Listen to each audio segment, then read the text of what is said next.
Hi everyone, this is Jim and welcome back to my YouTube channel. Ito na nga post ni David Licauco sa kanyang Instagram story. So updates from Australia at sabi nga ng Google ay this place is Blossom Rooftop Bar located in Melbourne, Australia. At next ay post ng Save the Children PH. Here's a behind the scenes look with Save the Children Philippines as we continue working with our ambassadors to protect our children's rights and create a better tomorrow. Let's watch this. POB, you're not just serving looks, you're saving children. Ayan, napaka-pretty si Barbie. At hindi ko kilala tong dalawang to guys, sa totoo lang. Hindi ko sila kilala. Ayun. At yan na si David. At next naman ay post ulit to Save the Children as shimmish a day keeps the shaming away. For the today on the International Day for countering hate speech, we are dancing to the beat of love, inclusion, and respect. Watch our ambassador staff group together, spreading joy and championing the rights of every child, regardless of their SC. So let's turn up the volume on kindness and drown out the hate. Join our call and skimmy for equality. Ayan na nga, sumayaw ang ating Ginoo. Sana madalas yung pagsayaw-sayaw. Grabe. At si Barbie naman nabigay todo sa pagsasayaw. Ayan na nga. At Save the Children staff. Ayan na. At grabe nga si David. Ano ba klaseng steps yun sa huli? Anyway. Next ay post ni Genre sa kanyang Instagram story. Happy birthday, gorgeous Tony Aviles. I love you deeply, sis. Happy birthday to you. Happy birthday one more time. Happy birthday to you. Happy birthday to you. Happy birthday. Happy birthday from Lovey Drink Bar.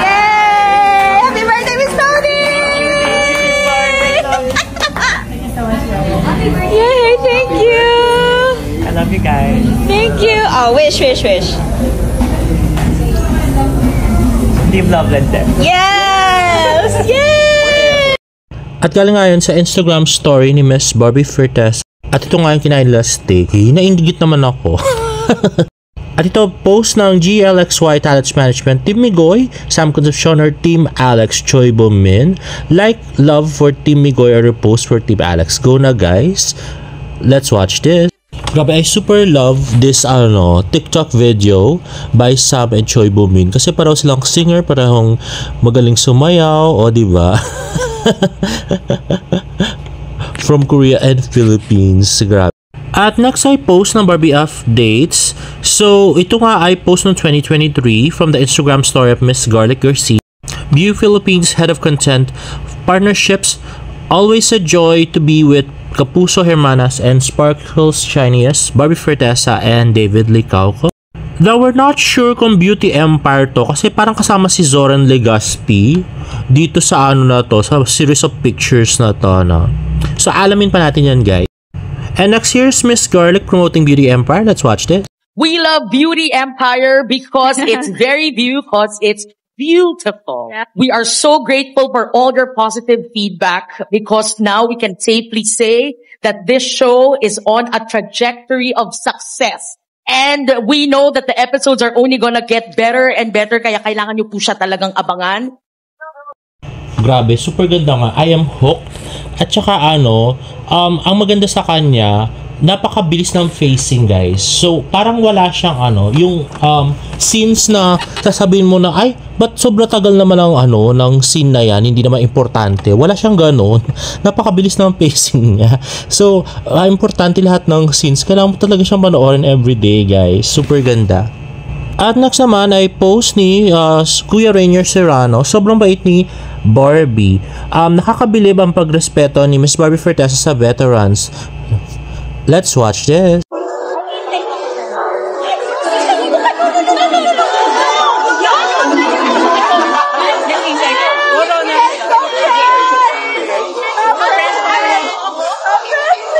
Di kaya? Run!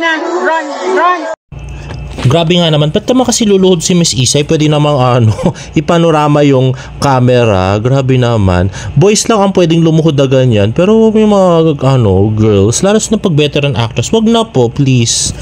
Napakabait nga naman ni Barbie na naisip niya yung hindi siya talaga pumayag na luluhod si Miss Isay Alvarez para lang sa picture, 'di ba? Hindi naman talaga dapat.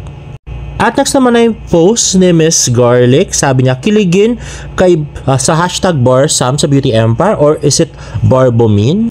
Or is there a surprise? Oh, grabe, doon ako sa surprise. Charot. Concepcion, you are a lead on this show and you deserve it. May bagong love team ngayong aabangan. Barsam, may kilig. And the other one that we brought in. Doon tayo sa surprise, di ba? Alam niyo na kung sino siya, yung guest. At next nga ay TikTok post ni Chris Katsky. LOL, ang gulo talaga ng dalawa na to eh. First time po ata nila maglaro ng ganyan. Let's watch this. 1, 2, 3, go. Alam mo ba yung bakit? Ganito mo nila. Kaya.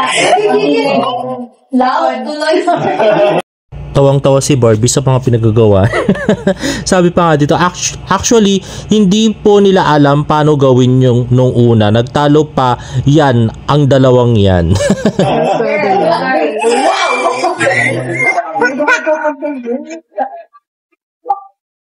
At next naman na yung pagpapakilala ng characters ni Choi Bo-min at saka ni Sam. Let's watch this. Bilang matinong polis, batas at hustisya ang pinaglalaban ko. Pero kaya ko itong talikuran kapag batas na ng pag-ibig ang nagdikta. Ako, si Nicoy. I came from Korea. I came here to escape the past set by my family and to find true love. I'm Alex Chang. Grabe, ang lalim ng voice ni Choi Bo-min.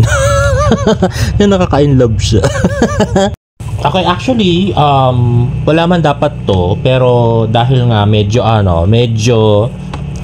basag tayo. Pati ako nabasa. Sorry naman. Medyo basag yung mga fans nga dahil nga doon sa sinabi ni Barbie na walang niligaw, ganyan. At saka yung kay D naman na nagsolo siya sa Australia. 3 weeks pala siya doon. So, eto magbibigay na lang ako ng blind item. Di ba? Okay, so dito nga sa ating blind item, okay, meron si actor at saka si actress. So, ito ay nangyari last year. Mga April 30th. Yan. So, kasi nga, di ba, si actor at saka si actress, that time, nung April, hindi nga nag-uusap. Di ba nga? Kasi nga, doon sa sinabi doon sa careless interview ni actor. Ngayon, doon sa nung time na yun, nakaschedule na nga palang nasabi na ni actor sa interview na nakaschedule siyang magpapa-opera, 'di ba? Sa niya, sa illness niya, magpapa-opera siya. Ngayon, si actress talagang ini-ignore daw yung mga calls, tsaka text, tsaka chat ni actor. Grabe. Hindi raw mapakali si actor, lalos na magpapa-opera na siya. So, ito daw ang ginawa ni actor. So, meron daw siyang kinausap doon sa team ni actress. Hindi binanggit kung sino doon particularly yung kinausap niya. So meron daw siyang kinausap na sabi niya, pag hindi ako sinagot ni actress, pag hindi siya sumagot sa mga chat ko, tsaka call, tsaka text, chat or call or text, sabi niya gano'n, hindi ako magpapa-opera. Kaya yun daw, na-delay ng 1 week yung operasyon ni actor.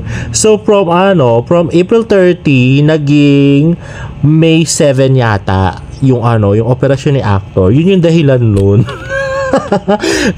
So simula daw nun, sumasagot na nung sumagot na daw si actress kay actor, ayun, tinuloy na ni actor yung pagpapa-opera. Hindi sinabi kung anong particular date, basta inclusive yon.